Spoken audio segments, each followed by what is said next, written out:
আসসালামু আলাইকুম। এতদিনে মুখে লেগে থাকার মতো একটি নাস্তার রেসিপি পেলাম। কাঁঠালের বিচি দিয়ে এই নতুন একটি নাস্তা খেতে অসম্ভব মজাদার। আপনারা এভাবে একবার ট্রাই করে দেখতে পারেন, খেতে দারুণ লাগবে। নতুন এই নাস্তাটি তৈরি করার জন্য প্রথমে নিয়ে নিয়েছি কাঁঠালের বিচি। কাঁঠালের বিচির উপরের সাদা অংশটা আমি ছিলে নিয়েছি। এখন এই বিচিটাকে ধুয়ে শুধুমাত্র পানি দিয়ে খুব ভালোভাবে সিদ্ধ করে নিব। বিচিটা সিদ্ধ করে নেওয়া হয়ে গেছে। এখন আমি সিদ্ধ হওয়ার পর বিচিটার উপরের লাল আবরণটা এভাবে উঠিয়ে ফেলবো। বিচির এই আবরণটা উঠানোর জন্য আমার কাছে এই পদ্ধতিটাই সবথেকে সহজ মনে হয়, তাই আমি সবসময় এভাবেই পরিষ্কার করে থাকি। আপনারা চাইলে এই পদ্ধতিটা লক্ষ্য করে রাখতে পারেন, কাজে লাগবে। আমার সবগুলো বিচি এভাবেই ছিলে নিব। আমার ছিলে নেওয়া হয়ে গেছে বিচিগুলো, দেখুন কতটা সাদা হয়েছে এবং খুব সহজেই কিন্তু পরিষ্কার করে নেওয়া গেছে। এখন আমি এই বিচিগুলোকে ব্লেন্ডারে দিয়ে খুব ভালোভাবে পেস্ট তৈরি করে নিব। আপনি চাইলে ব্লেন্ডারও করে নিতে পারেন, আবার পাটায় বেটেও করে নিতে পারেন। এখন চুলায় প্যান বসিয়ে পর্যাপ্ত পরিমাণ তেল দিয়ে নিব। আমি তেল দিয়ে নিচ্ছি 3 টেবিল চামচ পরিমাণ। তেলটা দেওয়ার পর তারপর দিয়ে দিব 1 টেবিল চামচ পরিমাণ কাঁচা মরিচ কুচি এবং 2 টেবিল চামচ পরিমাণ পেঁয়াজ কুচি। মরিচ এবং পেঁয়াজটাকে হালকা করে নেড়ে ভেজে নিব। কিছু সময় নেড়েচেড়ে ভেজে নেওয়ার পর কালারটা যখন কিছুটা চেঞ্জ হয়ে আসবে, ঠিক সে পর্যায়ে এসে এখানে সামান্য পরিমাণ পানি দিয়ে নিব। পানিটা দিলে মশলাটা আর পুড়ে যাবে না কষানোর সময়। পানিটা দেওয়ার পর এখানে দিয়ে দিব হাফ চা চামচের কম জিরার গুঁড়া, সামান্য পরিমাণে হলুদের গুঁড়া এবং হাফ চা চামচ পরিমাণ লবণ অথবা স্বাদ মতো। এখন সবগুলো উপকরণ নেড়েচেড়ে কিছু সময় জাল করে নিব। কিছু সময় জাল করার পর এখানে দিয়ে দিব কাঁঠালের বিচির পেস্টটা দিয়ে আবারও অনবরত নেড়েচেড়ে জাল করতে থাকবো। ততক্ষণ পর্যন্ত জাল করব যতক্ষণ পর্যন্ত না বিচিটা জাল হতে হতে ঘন হয়ে আসে। আস্তে আস্তে এভাবে জাল করতে থাকবো। জাল করতে করতে দেখা যাবে যে এর কালারটা এবং ঘনত্বটা ঠিক এমন হয়ে আসবে। এখন নামিয়ে ফেলবো। বিচির পুরটা আমার পারফেক্টলি রেডি।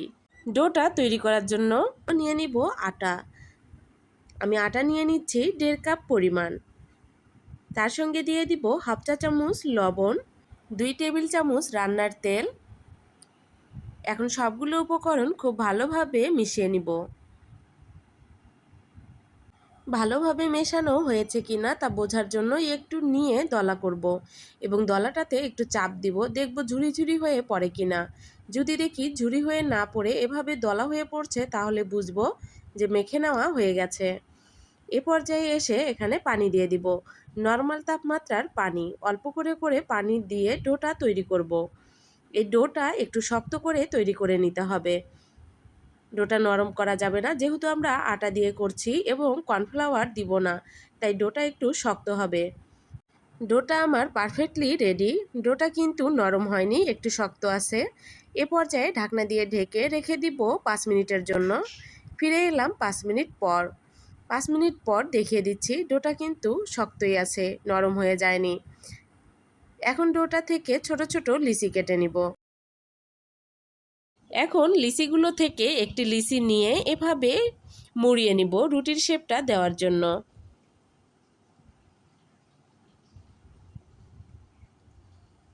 এখন চলে যাব রুটি তৈরি করার জন্য। আমি আজকে রুটিটা তৈরি করব আটা দিয়ে। তেল দিয়েও করে নেওয়া যাবে, তবে আমার মনে হয় আটা দিয়ে করে নিলে সুবিধাটা একটু বেশি হয়। আমি এভাবে ছোট সাইজ করে বেলে নিব। তারপর এখানে দিয়ে দিব কাঁঠালের বিচির পুর। এখন রুটির 2 পাশ থেকে এভাবে ভাঁজ দিয়ে নিব। ভাঁজ দিয়ে নেওয়ার পর আবারও 2 সাইড দিয়ে এভাবে একটু পানি দিয়ে নিব। পানিটা দিয়ে তারপর আবারও 2 পাশ থেকে এভাবে ভাঁজ দিয়ে নিব। আমার ভাঁজটা দিয়ে নেওয়া হয়ে গেছে। নাস্তার এই শেপটা তৈরি করাও কিন্তু অনেক সহজ, একটু দেখে নিলেই হয়ে যাবে। আমি এভাবেই সবগুলো নাস্তার শেপ দিয়ে নিব। আমার সবগুলো নাস্তার শেপ দিয়ে নেওয়া হয়ে গেছে। এখন চলে যাব ভাজার জন্য। চুলায় প্যান বসিয়ে চুলার আগুনটাকে একদম লো ফ্লেমে রেখে আমি নাস্তাগুলো দিয়ে দিব। নাস্তাগুলো দিয়ে নেওয়ার পর কিছু সময় অপেক্ষা করব। কিছু সময় অপেক্ষা করার পর আমি নাস্তাগুলোকে উল্টিয়ে দিব। আমি প্রথমে কিন্তু তেল দিয়ে নিব না।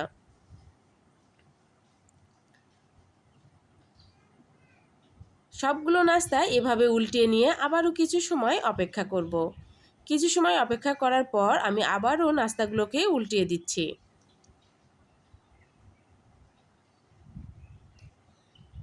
সবগুলো নাস্তা উল্টিয়ে নেওয়া হয়ে গেলে তারপর এখানে দিয়ে দিব তেল।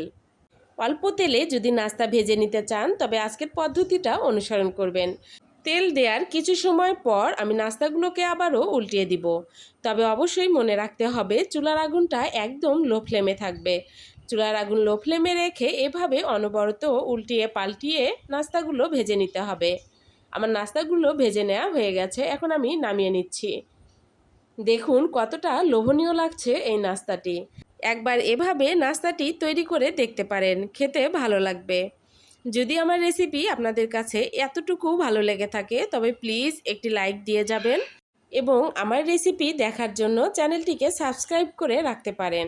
এতে করে আমি ভিডিও আপলোড দেওয়ার সঙ্গে সঙ্গে আপনাদের কাছে নোটিফিকেশন চলে যাবে এবং আপনি খুব সহজেই আমার রেসিপি দেখতে পারবেন। সবাই ভালো থাকবেন। সবার সুস্বাস্থ্য কামনা করে আজ এখানেই বিদায় নিচ্ছি। আবারও দেখা হবে পরবর্তী কোনো রেসিপিতে। আল্লাহ হাফেজ।